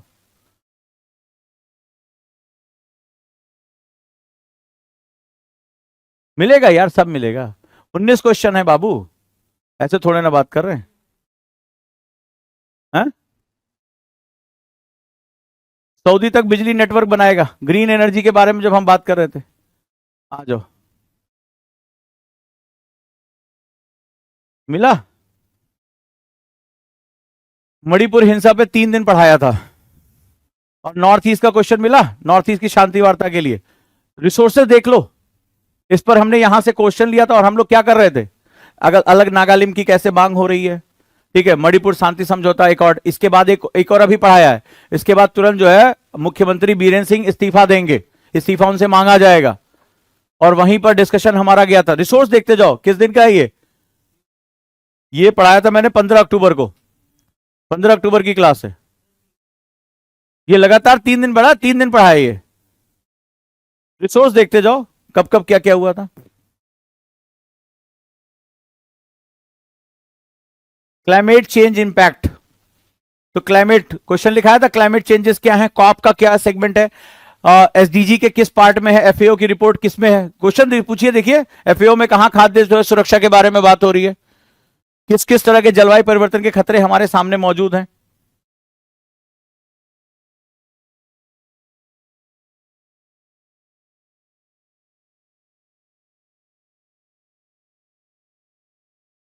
जो तुम कह रहे हो वो यहां से पढ़ाया था, जो आसाम अकॉर्ड है, नॉर्थ ईस्ट में क्या क्या जनांकी परिवर्तन होने जा रहे हैं, क्या क्या खतरे हमारे सामने मौजूद है, याद है। अहोम राज्य का क्या कॉन्सेप्ट था, बोडो क्या थे, आसाम अकॉर्ड क्या था, पढ़ाया था सामने। रिसोर्स देखो, ये तो अभी सिर्फ हमने शुरू किया था, देखते जाना, थक जाओगे। सारे क्वेश्चन याद हैं, क्या क्या पढ़ाया है।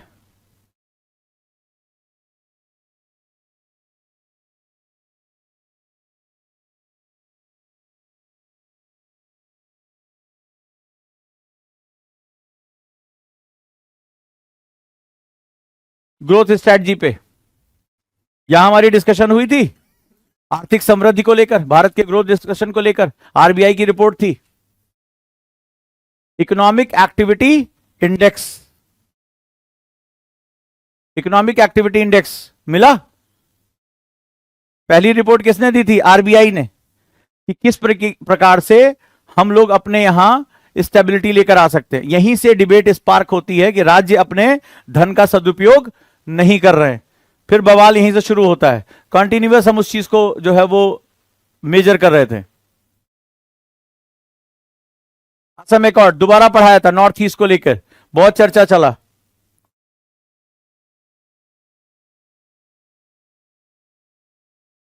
मेथेनॉल, बायोफ्यूल, लिखो लिखो, लिखते जाओ, ये सब लिखे हुए हैं आप लोगों ने। मिल रहा है कि नहीं मिल रहा है? आगे बढ़ते जाओ, फरवरी में पहुंचो। बवाल तो फरवरी में है, इतना ज्यादा क्वेश्चन फरवरी से आया है।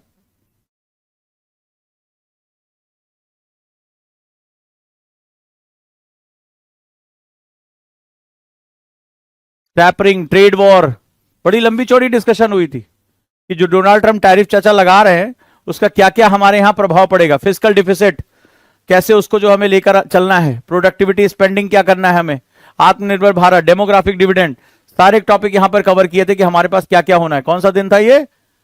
दैट इज 2 अप्रैल।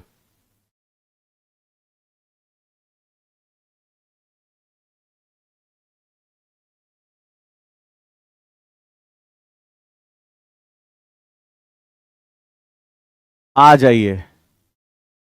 हाँ जी, जब ग्रीनफील्ड इन्वेस्टमेंट्स के बारे में हमारी बातचीत शुरू हुई थी, उसी दिन से हमारा एक नया सेगमेंट शुरू हुआ था, semiconductor fabrication unit, fab units. याद आ रहा है? मिला? नहीं मिला? फिर उसी दिन बताया था कि हमारे साथ प्रॉब्लम क्या है, आईपीआर, इंटेलेक्चुअल प्रॉपर्टी राइट्स। याद आ रहा है डिस्कशन? ये जो डायरेक्टली इस बार क्वेश्चन है सेमीकंडक्टर का, चलो बताते चलते हैं तुम्हें।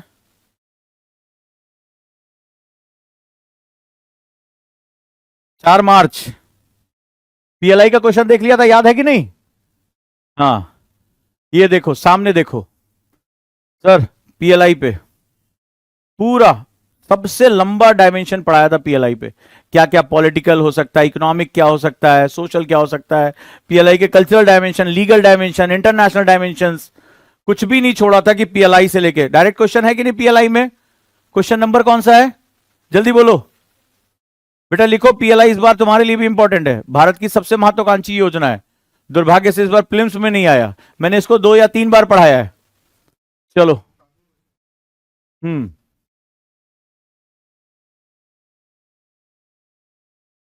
17 फरवरी, इसमें मेरे टैब में थोड़ा सा लाइंड अप होता है। आ जाओ बाबू। हाँ जी, खनन वाला क्वेश्चन कहां है तुम्हारे पास? खनन वाला क्वेश्चन कहां है? देखो कौन सा क्वेश्चन नंबर है। मैं ये नहीं कह रहा हूं कि मेरी क्लास से क्वेश्चन आया, मैं डे वाइज दिखा रहा हूं।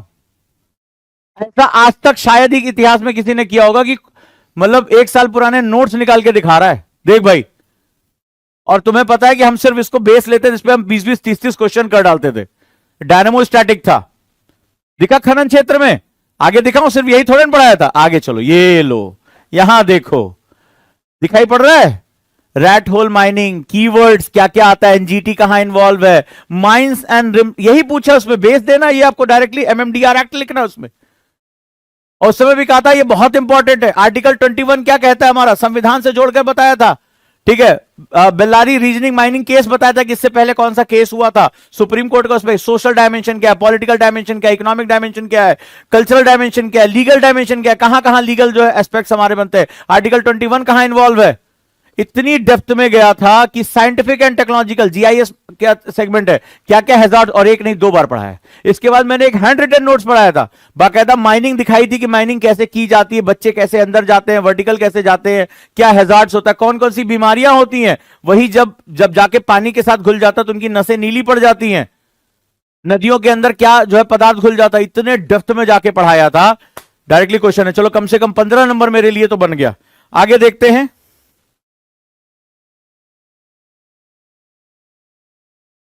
हाँ जी, 10 फरवरी, 10 फरवरी, आ जाओ।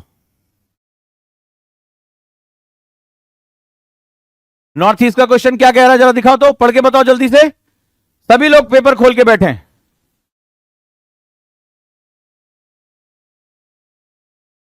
हाँ, हाँ, आ गया था। इसके बाद क्या किया था सर, ये देखिए क्या क्या हुआ था। पूरा एक्ट ईस्ट पॉलिसी का, एसआर बम्बई केस क्या है, ठीक है, मल्टी एथनिक सोसाइटीज किसे कहते हैं, वहां पे क्या क्या प्रॉब्लम है, क्या क्या, एक चीज social dimension, political dimension, north east में क्या क्या चीज होती है, रेजिग्नेशन के पीछे क्या कारण है, ठीक है, लॉन्ग टर्म इकोनॉमिक कॉन्सिक्वेंसेज वहां पर क्या है, वहां की रिच जो कल्चरल हेरिटेज है वो क्या है, उसको कैसे थ्रेट हो रहा है, जिसकी वजह से मणिपुर में कुकी और मैती के बीच में क्या बवाल चल रहा है, पूरा पूरा आसाम एकॉर्ड क्या है, ठीक है, लीगल डायमेंशन, 10th शेड्यूल क्या कह रहा है, एंटी डिफेक्शन लॉ क्या रहा है, जुडिशियल रिपोर्ट आर्टिकल 356 क्या कह रहा है। बस खाली उठा के झोंक के चले आए होते तो भी काम हो गया होता। सोच दिखा रहा हूं डे वाइज, ये देखो इसमें मैं कोई चेंज नहीं कर सकता, जिस दिन का है उसी दिन का रहेगा, क्लाउड के बेस पे चलता है ये, मैं इसमें चेंज नहीं कर सकता, ये ऑटोमेटिकली डेट लेता है। नेक्स्ट वन आ जाते हैं। अभी क्या बात हुई थी, केंद्र राज्य के बीच में कौन सा जो है वित्तीय, उसके लिए बराबर बात हो रही थी ना, कौन सा क्वेश्चन नंबर है। आ जाते हैं हम लोग 6 फरवरी को, अब दिखाता हूं तुम्हें। 6 फरवरी कहे थे ना बवाल शुरू, आ जाओ यहां देखो, कोई कसर नहीं छोड़ी थी मैंने कि कोई भी एक चीज जो है छूट जाए। 6 फरवरी, 6 फरवरी को वित्त निर्मला सीतारमण का स्टेटमेंट आता है।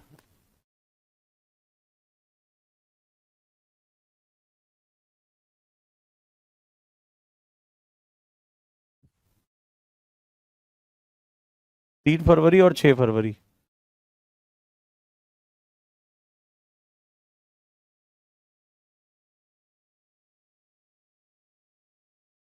जब हम इसकी डिस्कशन कर रहे थे, बजट आया था ना उस दिन, तो बजट में घोषणाएं हुई थी, याद है।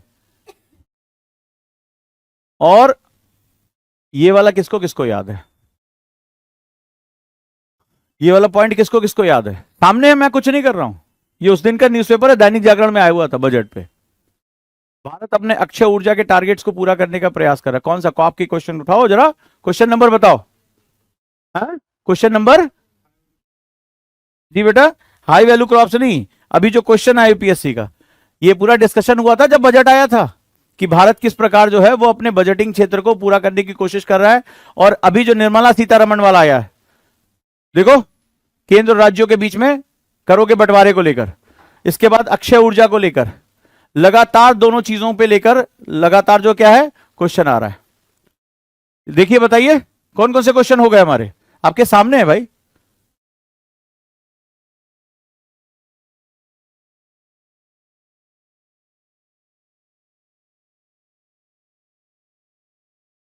फूड सिक्योरिटी, एफसीआई स्कीम्स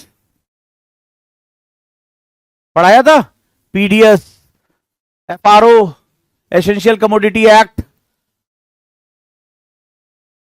अगला आ जाओ,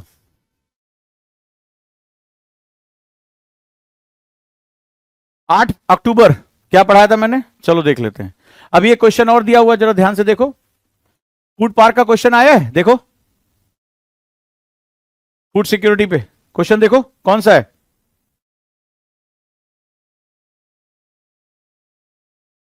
क्वेश्चन नंबर 14 क्या कह रहा है, उद्योगों का परीक्षण किया, क्वेश्चन ध्यान से आंखियों में बसा लो। खाद्य प्रसंस्करण उद्योगों में रोजगार अवसरों को सृजित कर सरकार द्वारा उपायों का उल्लेख करिए। ठीक है, यहां देख लिया, आज चलो, ये क्लास याद है किसी को,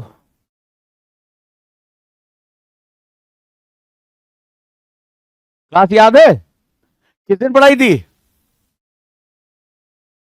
8 अक्टूबर को, 8 अक्टूबर को पढ़ाया था। $2 अरब से भारत में फूड पार्क बनाएगा यूएई, और वहीं पर डिस्कशन हुआ था फूड पार्क किसे कहते हैं, फूड प्रोसेसिंग इंडस्ट्री क्या है। मैंने आपको बनाना का एग्जांपल दिया था कि भारत में, अगर आपको याद होगा उस क्लास में, आशा कुछ तो कम से कम शर्म कर लो, लिखो कम से कम, बताओ तो।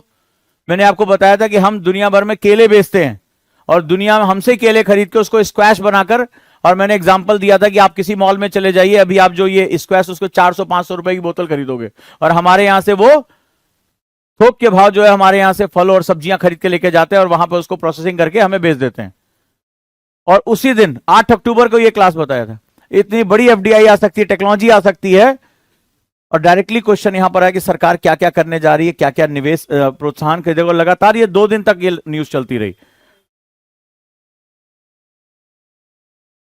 अभी तो पहले यहां देखो कि क्या चल रहा है, अभी यहां देखो क्या चल रहा है, आगे देखते हैं।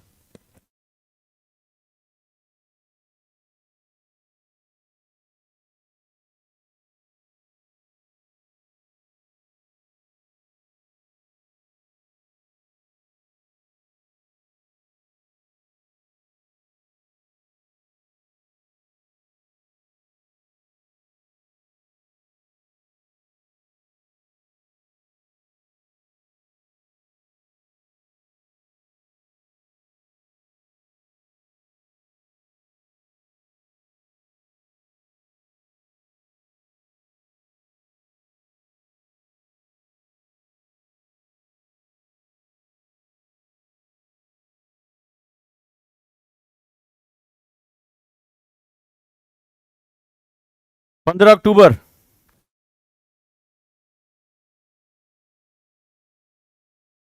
क्लास में अगर अवेयर रहोगे अपने आप चीजें तुम्हारे लिए आसान हो जाएंगी। इसके बाद तो कितने मैंने पीडीएफ से पढ़ाए थे उसकी तो बात ही नहीं कर रहा हूं, जो मैंने यहां डायरेक्टली यहां पर जो चर्चा हुई इसके बारे में बात करते हैं हम लोग सीधे। 15 अक्टूबर, उसी दिन हमारी बात हुई थी, और ये मत समझना कि ये खत्म हो गया, लगातार पीएलआई उस दिन पढ़ाया था, देखो यहां सामने आया था, सीधे न्यूज़पेपर की हेडिंग थी ये, आना था इस क्वेश्चन को।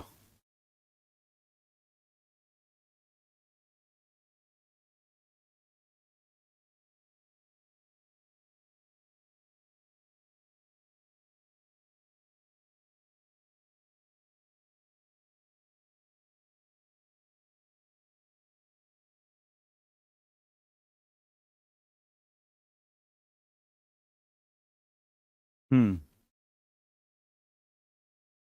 राष्ट्रीय जल पुरस्कार, और इससे पहले था हमारा, इस पे चर्चा हुई थी हमारी कि भारत कैसे अपने ग्रीन एनर्जी टारगेट्स को पूरा कर रहा है, आत्मनिर्भर भारत की ताकत कैसे अक्षय ऊर्जा में बढ़ती चली जा रही है। ये हाइलाइट्स याद हैं, ये उसी समय के किए हुए हैं। डायनेमो स्टैटिक मेथड यूपीएससी का नया मेथड है, पूरी ताकत लगा दो, पूरा ध्यान लगा दो कि भैया हमें किसी भी हालत में क्लास नहीं छोड़नी है, चाहे कुछ हो जाए। अगर सिलेक्शन लेना है तो ये तो सिर्फ ट्रेलर है, पूरी ग्रीन एनर्जी का क्वेश्चन, राइट। और अभी आप देखते जाइएगा, चाहे पेपर 2 उठा लीजिए, पेपर 3 उठा लीजिए, आपको भर भर के क्वेश्चन मिलने वाले हैं।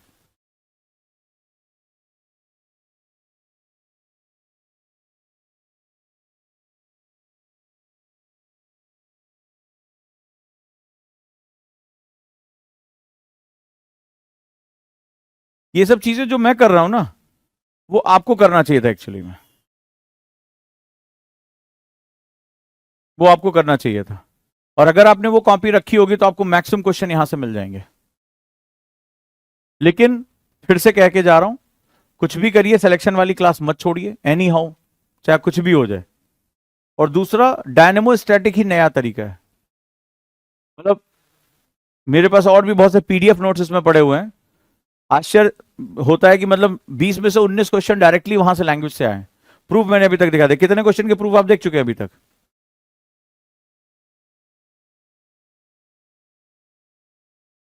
और भी दिखा देता हूं, थक जाओगे देखते देखते। उस दिन डाउन टू अर्थ पढ़ाया था, याद आ रहा है? 2 टॉपिक कवर किए थे डाउन टू अर्थ से, climate change and its effect, COP वाला जो क्वेश्चन है, ठीक है, यहां सामने डाउन टू, मैंने कहा था down to earth one of the most important magazine है, सामने तुम्हें दिखाई पड़ रहा है कि नहीं? पूरा तुम्हें डिटेल में ये पढ़ाया था, क्लाइमेटिक चेंजेस क्या है, भारत के प्रोजेक्ट्स क्या है, क्या क्या हमें करना है, ये देख लो सामने, देखो इसको, एक एक चीज, और ये सब आपके पास लिखा हुआ पड़ा हुआ है। मैंने बीच में डाउन टू अर्थ भी पढ़ाना शुरू कर दिया था। तो एक एक करके सारे क्वेश्चन आपके पास मौजूद हैं, सामने प्रूफ दिखा रहा हूं। शायद ही ऐसी कोई क्लास हो कि मेरे सीधे क्लास से क्वेश्चन आ रहे हैं और आप ये देख रहे हो। इसके बियॉन्ड भी बहुत सी चीजें मैं उस दिन अलग से पीडीएफ नोट्स बना के लेकर आता था, वहां पढ़ाता था, वो अलग चलता था। 20 में से 19 क्वेश्चन सीधे सीधे क्लास से हैं। इसका पर्पस क्या हुआ? आप अगर राइटिंग प्रैक्टिस अब नहीं करोगे, उस पर बार बार रिवीजन नहीं करोगे, तो अब इससे ऊपर तो यार कोई भी चमत्कार नहीं कर सकता। ये भी मेरा हाइक है यार, मैं भी उम्मीद नहीं करता था कि 20 में से 19 क्वेश्चन आ जाएंगे, विद सोर्स मेरे पास मौजूद है। आए, इसको उठाए, कॉपियां आप लोगों से फोटो कॉपी ले और अपना चेक कर ले। वो देखो उसने सामने पहला क्वेश्चन ही उसने बता दिया किस दिन मैंने पढ़ाया हुआ था। और अभी तो ये पूरी लंबी लिस्ट है, एक एक करके खोदूंगा, सब निकल कर आएगा, एक एक क्वेश्चन निकल कर आएगा तुम्हारे सामने।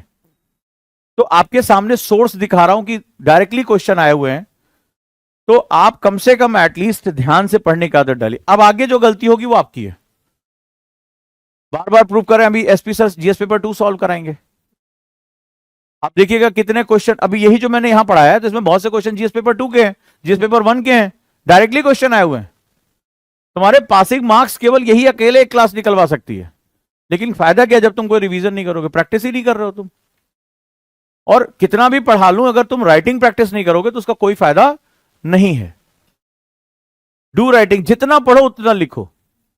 और इस क्लास में ऐसे बहुत से लोग हैं, ये विकास बैठे हुए हैं, ये आकांक्षा, वो पीछे जो सज्जन बैठे हुए हैं, इतने 3-3 4-4 हर समय दांत निकाले रहते हैं। इसमें से बहुत से ऐसे पार्ट थे जिसमें तुम लोग आराम से क्वेश्चन कर सकते थे। इतना सबने पढ़ा है, मैं कह रहा हूं 2 ही क्वेश्चन करते, एटलीस्ट 2 क्वेश्चन तो मेरे सेटल होते।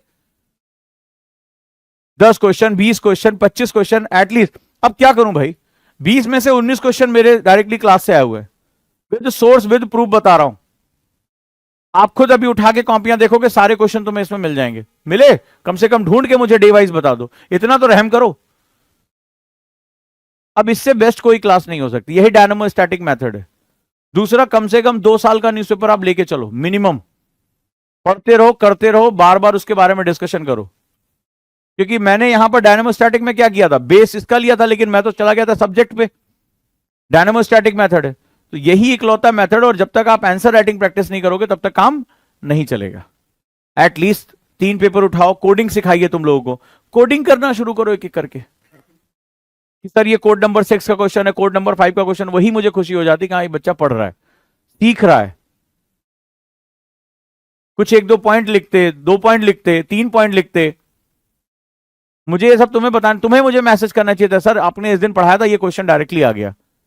ये पता नहीं क्या हो गया यहां पे, समझ में ही नहीं आ रहा है। ऑनलाइन वालों ने कितने क्वेश्चन ट्राई किए?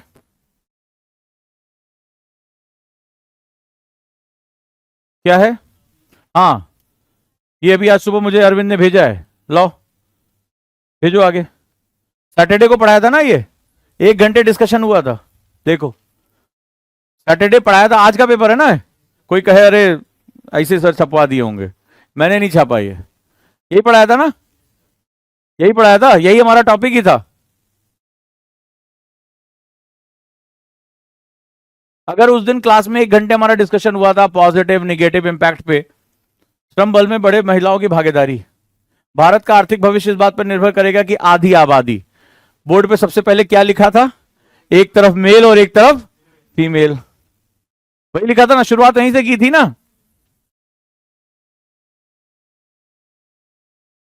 क्या बताया था, जीएनपी में महिलाओं का योगदान नहीं है। अब देखो ये लोग कैसे लिखते हैं, जो लोग ये न्यूज़पेपर पढ़ते हैं वो सोच रहे हैं कि बहुत अच्छी आंसर राइटिंग करेंगे, तो सिखाया था वो नहीं कर पाएंगे। इसमें क्या लिखा है इन्होंने, भारत विश्व की तीसरी सबसे बड़ी अर्थव्यवस्था बनने की राह पर अग्रसर है, लेकिन इस प्रगति पर अब एक खतरा मंडरा रहा। वो अमेरिकी राष्ट्रपति डोनाल्ड ट्रंप फलाना टैरिफ वैरिफ करके पहले इधर उधर घूमे हैं, फिर अब आए हैं बात पे कि इस देश की जीडीपी में लगभग 1% की कमी आ सकती है टैरिफ की वजह से। टैरिफ कपड़ा और रत्न जैसे श्रम प्रधान क्षेत्रों में लाखों भारतीय महिलाओं के रोजगार को अस्थिर कर सकता है। वहां उनकी भागीदारी सबसे अधिक है, 5.5 करोड़ लोगों की रोजगार देने वाले कपड़ा और में 50% तक के निर्यात में गिरावट का सामना करना पड़ सकता है। ये वो दुनिया भर का बहुत लंबे समय तक अभी घूम रहे हैं इधर उधर, फिर आकर कह रहे हैं किसी राष्ट्र की ताकत उसकी महिलाओं में निहित होती है। इस बात को हमने कैसे समझा था?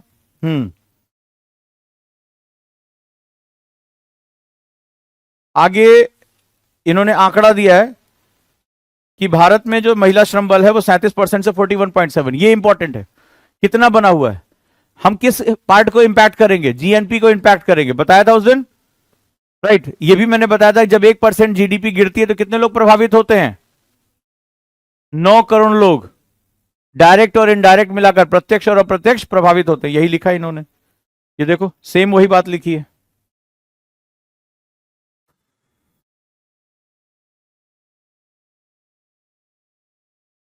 तो एटलीस्ट जब हम ये सब डिस्कशन कर चुके हैं तो इसको थोड़ा सा और पढ़ने की आदत डालो। ये भी तो वही आया है राजनीतिक सुधार पर, जो एसपी सर ने भी डिस्कशन किया था, जो बिल आया है, गिरफ्तारी हो जाएगी पीएम सीएम की। तो ये कोई नई चीजें नहीं है, बस आप क्लास में अवेयर रहने की आदत डालिए।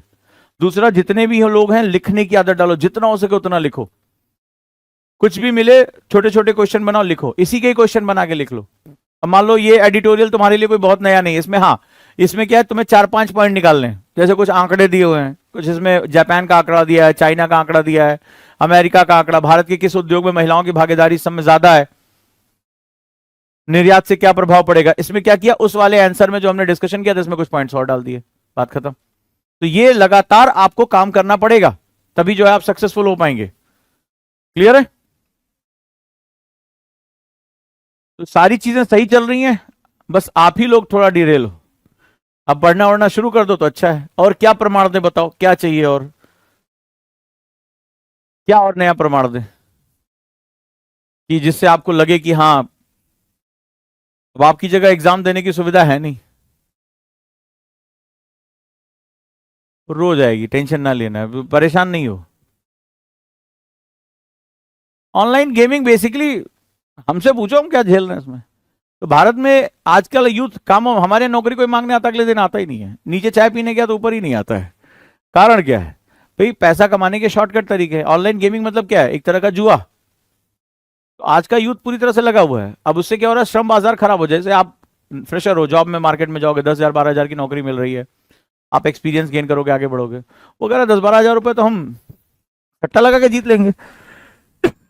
आंकड़े कह रहे हैं कि मैक्सिमम यूथ किसी ना किसी फॉर्म में पैसा लगा रहे हैं।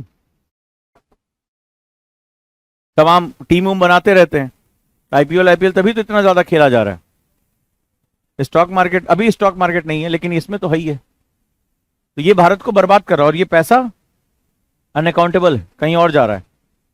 तो ये बहुत बड़ा एक समस्या हमारे सामने बन जाएगी, सोशल।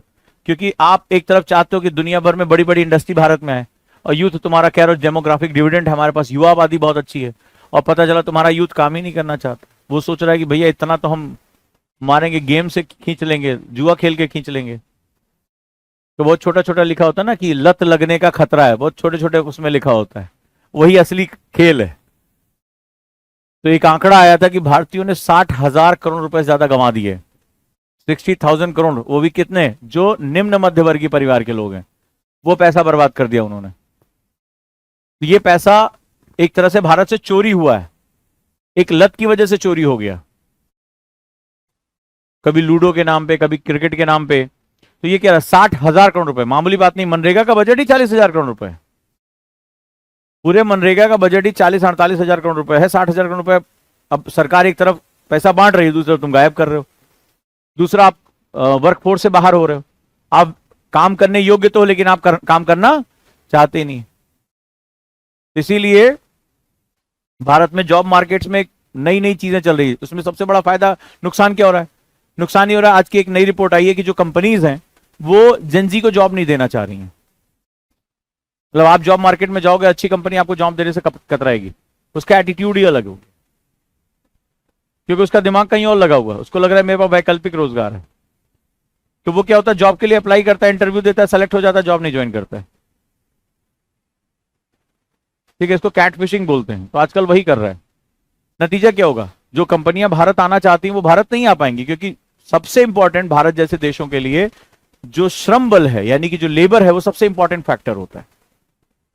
तो लेबर ही नहीं रहेगा तो फिर कंपनी कहां से काम करेंगी। और भारत और चीन सस्ते लेबर के लिए जाने जाते हैं, कंबोडिया, थाईलैंड, ये सब सस्ते लेबर के लिए जाने जाते हैं। और तुम्हारा जो बच्चा है वो गेम खेल रहा है, वो कह रहा है बक तुम्हारे यहाँ जाके क्या कर। तो हम लोग क्या होता है, पैसे से उसकी वैल्यू करने लगे। जैसे हम नाच गा लें इंस्टाग्राम पे तो पैसा मिल जाए, किसी गाने की लिरिक्स बना दें, ये लड़कियों को गलत डायरेक्शन में लेके जा रहा है। कहना नहीं चाहिए वैसे, लोग ऐसे कह सकते हैं कि, लेकिन जो भी है एक लाइन तो क्रॉस हो जाती है उसमें, चाहे लड़की हो चाहे लड़का हो, फिर अश्लीलता की तरफ चले जाते हैं। समाज का एक ढांचा होता है, जो अमेरिका में सही वो भारत में सही हो, ये जरूरी नहीं है। लेकिन क्यों लग रहा है, क्योंकि लग रहा है उससे हम इजी मनी कमा सकते हैं। लेकिन जॉब का सिर्फ यही पर्पस नहीं होता है कि जॉब में हमें पैसा, हम आज का आप जॉब में जाते हैं एक्सपीरियंस लेने के लिए, आप जाते हैं टेक्नोलॉजी को लर्न करने के लिए, आपका स्कूल तो आपको टेक्नोलॉजी नहीं सिखा रहा है ना, लेकिन जब आप किसी मशीन पे काम करेंगे तो आप टेक्नोलॉजी को लर्न करते हैं, बिहेवियर लर्निंग करते हैं इसको। तो जॉब का मतलब ये थोड़ा ना मैं इतने घंटे काम करूं मुझे इतना पैसा मिले। यूथ को लग रहा है यार इतना ज्यादा इंटरनेट पे रहेंगे, सट्टा मारेंगे, हो जाएगा काम, कुछ दो चार गाने पे अभी जो है डांस वांस कर देंगे उल्टा सीधा करके, और ये भी हमारा काम हो जाएगा।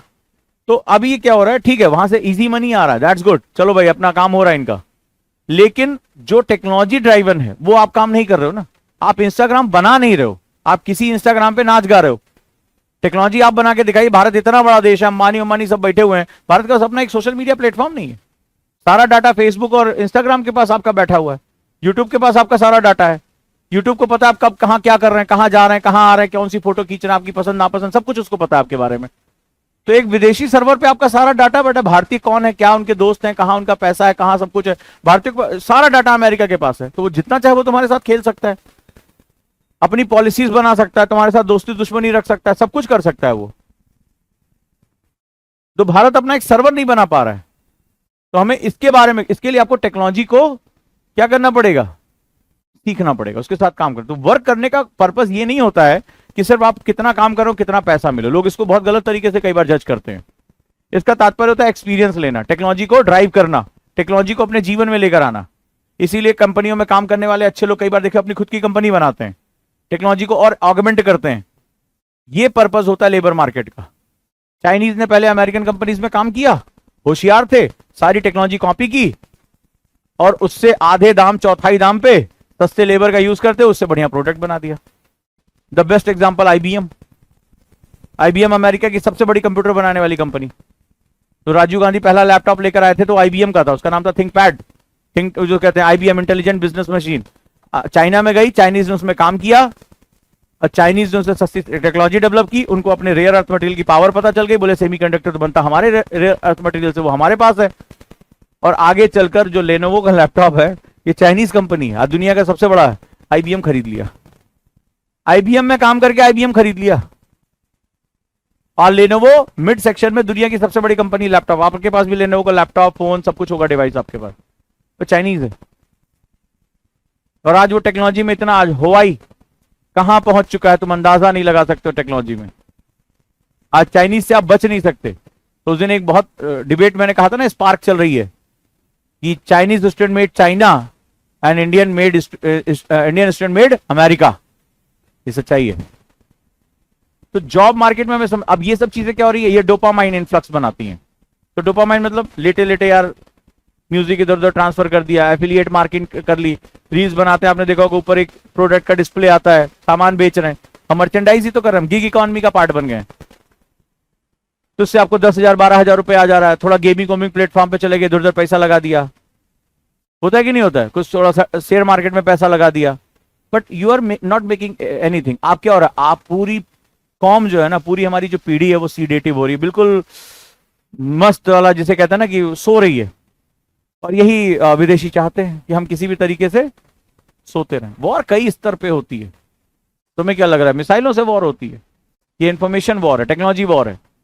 तुम्हारी पूरी आबादी ही अगर टेक्नोलॉजी लर्न नहीं करेगी तो वॉर के लिए भी तो मुझे पैसा देना है, क्यों ना मैं एक काम करूं, सारा प्लेटफॉर्म किसका, ये गेमिंग वोमिंग का प्लेटफॉर्म किसका, सब बाहर से फंडेड है। तुम पता करके देखो फंडिंग कहां से आ रही है, मोस्टली फंडिंग चाइना से आ रही है, मोस्टली फंडिंग चाइना से आ रही है। बाबू कहां हो तुम, या अमेरिका से आ रही है। तो उन्हें पता है कि भाई हम मिसाइल तो डायरेक्टली छोड़ नहीं सकते, हम इनके युवाओं को ही लपेट लें। इनका युवा मस्त हो जो कि जो है वो नाच गाना देख रहा है, रील्स स्क्रॉल कर रहा है, पढ़ाई लिखाई से दूर हो चुका है और गेमिंग प्लेटफॉर्म पे पैसा लगा रहा है। तो ये भी तो एक वॉरफेयर है। और क्या है ये, तुम आराम से सोते रहोगे, वो बढ़िया मस्त उनका काम चलता रहेगा। तो जब यूथ ही इनोवेशन नहीं करेगा, वो जॉब मार्केट में स्किल नहीं होगा, तो कोई कंपनी भारत आएगी, आएगी भी तो करेगी क्या। नौकरी दे भी दिया तो कोने में कुछ और कर रहे होगे, मतलब मशीन के सामने लगे नाचने और परेशानी हो गई इधर उधर। तो ये पूरी पीढ़ी को बर्बाद करने के तरीके होते हैं। एक तरीका वॉरफेयर था कि भाई ड्रग्स दे दिया यूथ को, कई भारत के कई प्रांतों में ऐसा करने की कोशिश की गई, सरकार ने उसको इन्फिल्ट्रेशन किया, वहां पे जो है उनको जो है न्यूट्रलाइज किया। तो एक नई तरह की वॉरफेयर हो जाती है कि पूरे आबादी को ही मस्त कर दो, डोपामाइन फिक्स कर दो।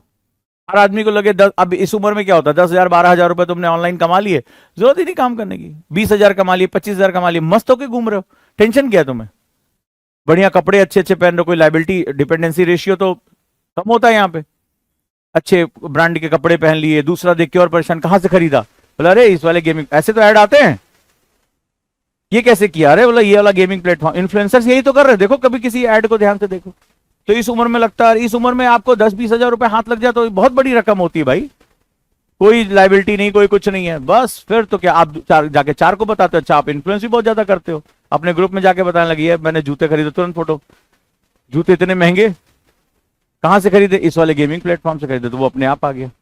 फिर वो तुम्हें रेफरल देते हैं कि अपने दोस्तों को जोड़ोगे तो तुम्हें इतना, आपके अकाउंट में इतना पैसा आ जाएगा, आपको इतने पॉइंट्स मिलेंगे, सही कह रहा हूं, तो आप 10 लोगों को और भेज देते हो, नेटवर्क मार्केटिंग शुरू कर देते हो, तो एक अकेला नहीं था, 10 लोग उसके साथ जुड़ गए, फिर धीरे धीरे उसका एडिक्ट हो जाएंगे। फिर जब वो अनअकाउंटेबल पैसा है, मतलब आपके किसी स्किल पे तो कमाया नहीं, आप लोग कहेंगे बहुत स्किल लगती है, टीम बनाना पड़ता है, ऐसे कई युवाओं से मेरी बातचीत हुई तो बताते हैं कि बहुत दिमाग लगता है तो बहुत दिमाग के चक्कर में दिमाग लगाना कहाँ था, लेकिन आप क्या सीख रहे हो, आप क्या कर रहे हो, आप कोई इनोवेशन कर पा रहे हो, कुछ नहीं कर रहे हो।